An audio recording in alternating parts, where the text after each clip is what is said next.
jornalista Fernando Molica apresenta o livro O Inventário de Júlio Reis, que é uma homenagem ao seu bisavô. Então, Fernando, você escreveu um livro sobre o seu bisavô, Júlio Reis. De onde veio essa ideia? O Júlio Reis, meu bisavô, ele é uma espécie de ponto de partida para o livro. Ele é mais como se fosse um jazzista, né, que pega um tema e desenvolve. O livro é um romance. Ele é baseado na vida do Júlio Reis, mas ele é um romance, é uma obra de ficção. Ele não é uma reportagem, ele não é um texto, não é uma biografia do Júlio Reis. Assim, a ideia, eu convivo com esse personagem há muitos anos, porque sim, ele morreu muito tempo antes de eu nascer, mas eu convivi muito com o filho dele, meu avô, que me contava histórias, mostrava as partituras, o material, os manuscritos, né, deixados pelo Júlio Reis, e o meu avô sempre se empenhou muito para ver se ele conseguia, de alguma forma, resgatar a obra do pai. E essa ideia foi, assim, eu fui convivendo com ela durante muitos anos, até que um dia, sei lá, alguns 5 anos talvez, eu achei que era hora de tentar escrever algo, né, a partir do Júlio Reis. E desde cara eu imaginei que não seria uma biografia, seria uma ficção, que assim, a maior parte dos meus livros é ficção, né? Eu digo brincando, sou jornalista, há todo tempo eu quero mentir um pouquinho. A ficção me dá a oportunidade de trabalhar universos, questões que o jornalismo não dá. Então são coisas que hoje assim, são extremamente diferentes. E além de falar do Júlio Reis, você falou também da história do Rio de Janeiro, da época, né? Porque ele viveu... isso foi meio inevitável, porque o Júlio Reis ele é paulista, ele era paulista, né? E veio para o Rio no final do século XIX e viveu até 1933. E esse período, principalmente o início do fim do século XIX, os 10, 15 primeiros anos do século XX, esse tempo foi um tempo muito conturbado. Então eu costumo assim, dizer que ele foi um pouco atropelado pela modernidade. Ele se surpreendeu com essa modernidade. Então daí era inevitável falar do Rio. Mas o Rio de Janeiro não é um personagem. O Rio de Janeiro interage com... o livro não tem a pretensão de contar a história do Rio, o livro não tem a pretensão de se aprofundar nisso. Ele apenas procura ressaltar como era essa relação do personagem com a cidade em que ele vivia. E Fernando, que tipo de reflexo, né, o Fernando Reis teve com essa mudança musical no Rio de Janeiro naquela época?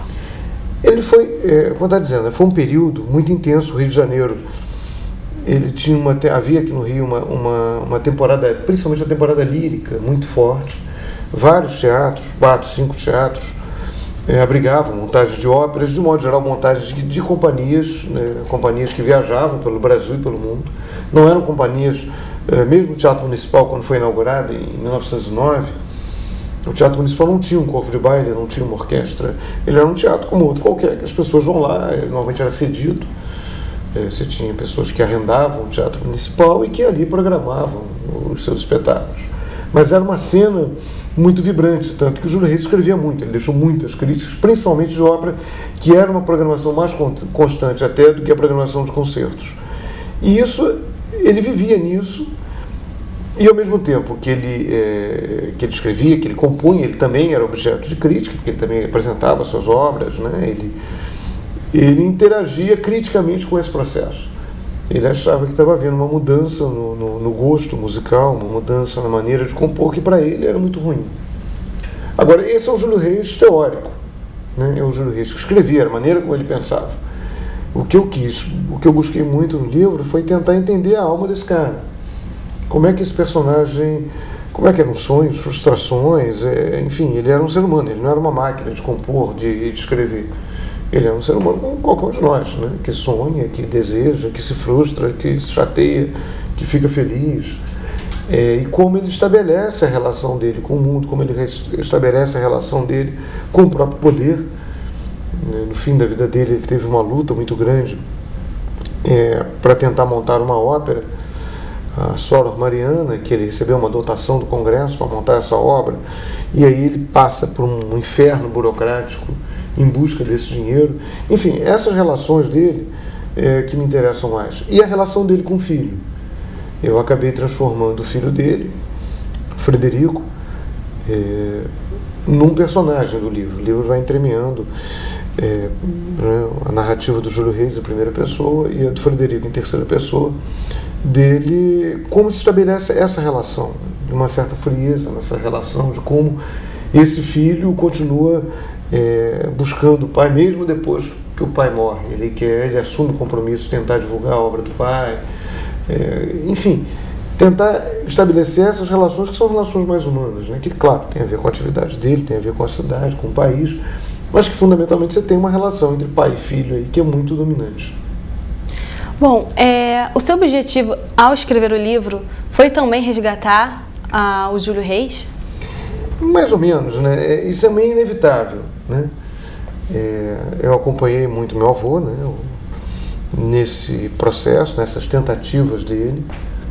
É algo que, de uma certa forma, eu acho que é um certo dever meu, né? Até em homenagem ao meu avô, mas é possível tentar separar as coisas. Quer dizer, o livro se esgota no próprio livro, né? O fato de se isso representar um resgate do Júlio Reis, tanto melhor, né? A gente conseguiu, há 2 semanas, por 2 vezes, a orquestra da Unirio executou uma sinfonia do Júlio Reis que não era tocada havia quase 90 anos. Então isso é muito bom, eu fico feliz com isso, enfim. Agora, o livro ele tem que existir independentemente das minhas relações pessoais. Ele não depende, eu espero que não dependa, do fato de eu ser neto e bisneto dos personagens. Isso serve de curiosidade, serve como referência, serve como conversa. Mas o livro ele tem que ficar em pé por ele mesmo, né? Pelo que está entre uma capa e outra capa. Essa é a história que o livro se propõe a fazer. Além de ter escrito o livro, você também é jornalista no jornal O Dia, na coluna Informe. Como é que é você encontrar as reportagens para você escrever? Olha só, eu costumo dizer que ser jornalista no Brasil é muito bom, né? Difícil deve ser jornalista na Suécia. Imagino que é um plantão de domingo no jornal de Estocolmo, né? Se não acontece nada naquela cidade, não tem tiroteio, não tem, sei lá, não tem sequestro, não tem invasão de morro, não tem o PP, não tem nada. Isso é inferno, você não pega político, pelo menos não com tanta frequência, você não pega senador fazendo lobby para bicheiro. Então, assim, o Brasil é um país muito bom para quem é jornalista, porque você tem muita notícia, tem um grau de liberdade muito amplo, né? Você tem uma possibilidade de contar essas histórias de uma maneira interessante, de uma maneira com um grau de liberdade sempre muito bom, comparável ao que existe, né, nas grandes democracias. O Brasil se inclui nelas, enfim. Então, acho que as notícias estão aí. A gente vive num país que é absolutamente injusto, que é socialmente horroroso, que tem um grau de corrupção na área pública igualmente escandaloso. Então, as notícias estão aí, quer dizer, é saber procurar, é saber ver, é saber ir para a rua e notar.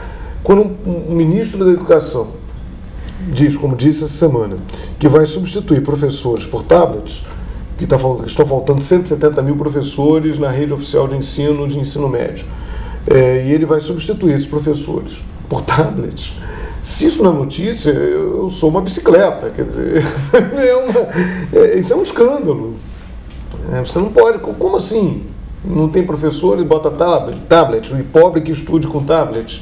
É meio complicado. Então, assim, eu acho que a gente tem que ter espírito crítico, eu acho que a gente tem que ter muito suor, tem que ter muito, assim, eu sou jornalista há 30 anos, né? Já trabalhei em opções de lugar. Eu acho que agora sou responsável por uma coluna diária, uma coluna de informação diária. Isso dá muito trabalho, né? Todo dia eu pego meu caderninho de telefone, velhinho, de papel mesmo, e vou lá da letra A à letra Z, vou ligando para as pessoas, você liga, procura, cata a notícia, vê uma coisa, desperta uma notícia, o que você pode procurar, às vezes até na própria internet, você tem hoje um processo de transparência que faz com que as contas públicas sejam muito mais acessíveis. Eu acho que é um conjunto. Agora, assim, o Brasil é um ótimo lugar para ser jornalista. Bom, Fernando, estamos acabando o nosso bloco. Você quer deixar o endereço do seu blog para que vocês possam acessar? Vamos lá, tem um site, um blog, né, www.fernandomolica.com.br. É um site, o site e o blog são mais voltados né, para minha carreira de escritor, mas enfim, tem lá opção de coisinha lá.